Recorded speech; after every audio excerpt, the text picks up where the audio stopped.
تو it's all connected one way اور the another. تو اب ہم موسم کی جو آپ نے جیب پہ جھٹکا لگا اس سے ڈونلڈ ٹرمپ کے پیسوں کو بالکل یہ بھی ہو سکتا ہے. تو پریسائزلی جی موسم کی بات کر رہے تھے اور بارہا ہم کر چکے ہیں موسم کی بات, اور موسم کے حوالے سے ہم سب سے زیادہ پریشان رہتے ہیں کیونکہ یہاں پر لوگوں کا سب سے بڑا مسئلہ یہی ہے کہ بجلی کی اویلیبلٹی نہیں ہوتی اور پھر لوگ پریشان رہتے ہیں. بہرحال اب سیاست پر ذرا آ جاتے ہیں. تو کیا ہو رہا ہے سیاست, بجٹ کے بعد سیاست کے کیا حال چال ہے؟ بجٹ تو پیش کر دیا گیا ہے اور منظوری باقی ہے. اب اس کے لیے ایک ہفتے پوری ڈیبیٹ ہونی ہے. تو بجٹ منظوری کے لیے اب ہو کیا رہا ہے؟ پیپلز پارٹی کو آپ کو یاد ہوگا جب بجٹ پیش پہلے کیا جا رہا تھا اس وقت بھی پیپلز پارٹی نے کافی ناراضگی کا اظہار کیا تھا. ایسا لگ رہا تھا کہ پیپلز پارٹی کے ارکان اس بجٹ سیشن کا حصہ بنیں گے ہی نہیں اور آج پتہ نہیں کتنی مشکل ہو جائے گی بجٹ پیش کرنے میں. مگر آہستہ آہستہ کچھ اراکین آ گئے. شرمیلہ فاروقی صاحبہ اس دن کافی ایکٹیو تھی, انہوں نے بیان بھی دیا کہ اگر ہم چاہیں تو بجٹ منظور نہیں ہو سکتا. لیکن اب ایک مشن مل گیا ہے نون لیگ کو کہ پیپلز پارٹی کو منائے. تو وزیر اعظم شہباز شریف اور بلاول بھٹو کی وزیر اعظم ہاؤس میں گزشتہ روز ایک اہم ملاقات ہوئی جس کے بارے میں ہم آپ کو کل صبح سویرے ہی بتا گئے تھے. بلاول نے بجٹ پر اعتماد میں نہ لینے کا معاملہ وزیر اعظم کے سامنے رکھا اور ذرائع ہمیں بتا رہے ہیں کہ بلاول بھٹو نے کہا کہ حکومت نے طے شدہ معاہدے پر عمل درآمد نہیں کیا. پنجاب حکومت پیپلز پارٹی کے راستے روک رہی ہے. آپ اندازہ کیجئے کہ اچھا ایک جانب ملاقاتیں اور مذاکرات ہو رہے ہیں اور دوسری جانب ہم یہ دیکھ رہے ہیں کہ سخت بیانات کا سلسلہ اب بھی جاری ہے. یعنی کہ اس سلسلے میں اچھا, اور اس کے اندر یہ ہوتا ہے نارملی کہ جو آپ کی سیکنڈ ٹیئر یا تھرڈ ٹیئر کی لیڈرشپ ہوتی ہے ان کی جانب سے اسٹیٹمنٹس دیے جاتے ہیں. تو حنیف عباسی صاحب نے اسٹیٹمنٹ دیا ہے کہ بجٹ پیپلز پارٹی کی منظوری سے تیار ہوا, مرضی سے تیار ہوا. ہتک عزت بل پر دستخط بھی ان کی مرضی سے ہوئے. اور خصوصی انٹرویو حنیف عباسی صاحب نے ARY نیوز کو دیا تو اس میں انہوں نے یہ کہا کہ جو بڑی بات کی کہ اتحاد رکھنا پیپلز پارٹی کی مجبوری ہے نون لیگ کی نہیں. اور جب سے الیکشن ہوئے ہیں پیپلز پارٹی کی ایک پالیسی ہم یہ دیکھ رہے ہیں کہ انہوں نے کہا دیکھیں وزیر اعظم کا جب انتخاب ہوگا تو ہم سپورٹ ضرور کریں گے لیکن ہم کابینہ کا حصہ نہیں بنیں گے. تو یہ ان کی جو پالیسی ہے اس پر بھی بڑی نون لیگ تنقید کرتی ہے. تو اس پہ بات کر لیتے ہیں. خاور گمن اسلام آباد بیورو چیف ہمارے ساتھ ہیں. خاور, اب بجٹ آ گیا ہے, ظاہر اس پہ ڈیبیٹ ہونی ہے. کل وزیر اعظم بلاول کی ملاقات ہوئی اور بلاول نے تو تحفظات سامنے رکھ دیے اور جو سب سے بڑا وہ ایک ایشو آ رہا ہے وہ یہ کہ اعتماد میں نہیں لیا گیا. نون لیگ نے پیپلز پارٹی کو اعتماد میں نہیں لیا. تو یہ کتنے سیریس ان کے کنسرن ہیں یہ, اور یہ معاملہ آگے کہاں پر جا رہا ہے؟ بہت شکریہ جی. دیکھیں یہ تو ظاہر ہے بغیر پاکستان پیپلز پارٹی کے پاکستان مسلم لیگ نون کی جو موجودہ حکومت ہے وہ قائم نہیں رہ سکتی. اور آپ کو پتا بجٹ پاس کرنے کے لیے اکثریتی ووٹ چاہیے. تو بغیر پاکستان پیپلز پارٹی کی سپورٹ کے بجٹ نہیں پاس ہو سکتا اور بجٹ پاس نہیں ہوگا تو ظاہر ہے حکومت گر جائے گی. لہذا ایونچولی ان کو سپورٹ کرنا پڑے گا اور وہ سپورٹ کریں گے. مطلب تحفظات ان کے یقینی طور پر ہیں. پریس کانفرنس بھی ہم نے سنی ہے کہ جناب اعلیٰ ہم سے فیڈ بیک نہیں لیا گیا. ہم سے وعدہ تھا کہ جناب اعلیٰ بجٹ تیاری سے پہلے جب سپورٹ کرنا ہی ہے تو یہ سب کیا ابھی کیا ہو رہا ہے؟ یہ نورا کچھ تھی پاکستان کے اندر آپ نے دیکھا کہ ہم جو سیاست جس انداز سے ہو رہی ہے وہ اکثر ہم دیکھتے آ رہے ہیں کہ وہ ایک جو پرنسپل پالیٹکس ہے نا جو کہ ہونی چاہیے اصولی سیاست, وہ ہم تھوڑا سا اس سے دور ہٹ کے ذرا زیادہ چلے گئے ہیں, علیحدہ ہو گئے ہیں.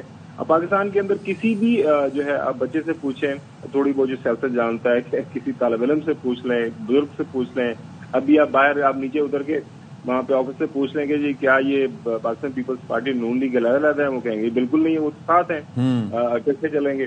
اور کل آپ نے دیکھا حنیف عباسی صاحب نے کہہ بھی دیا جناب اعلیٰ ہم نے ایک کشتی کے ہم سوار ہیں. یہ ایسا نہیں ہو سکتا کہ ہم تیرتے رہیں اور وہ ڈوب جائیں اور وہ ڈوب جائیں اور ہم تیرتے رہیں, ایسا نہیں ہوگا. ہمارا جینا مرنا بالکل ایک ساتھ ہے. لیکن دیر از اے وے. ہمیں وہ 14-15 مہینے کی وہ گورنمنٹ یاد ہے PDM کی, اور اس کے بعد کے بیانات بھی یاد ہیں کہ ہم تو تھے ہی نہیں. You remember that right? ابھی جو سلسلہ ہے کہ ایک تو آپ ساتھ ہیں, دوسرا یہ ہے کہ آپ بجٹ سیشن جب تھا اس وقت بھی آپ مان گئے تھے, ابھی بھی آپ ملاقات کریں اور at the end of the day آپ نے مان ہی جانا ہے. لیکن یہ جو ٹائم ہے یا یہ جو ملاقاتیں ہیں یا یہ جو شکوے ہیں کس بات کی لیوریج حاصل کرنے کے لیے ہو رہے ہیں؟ میرے خیال میں جو اسلام آباد کے حلقوں کے اندر جو خبر چل رہی ہے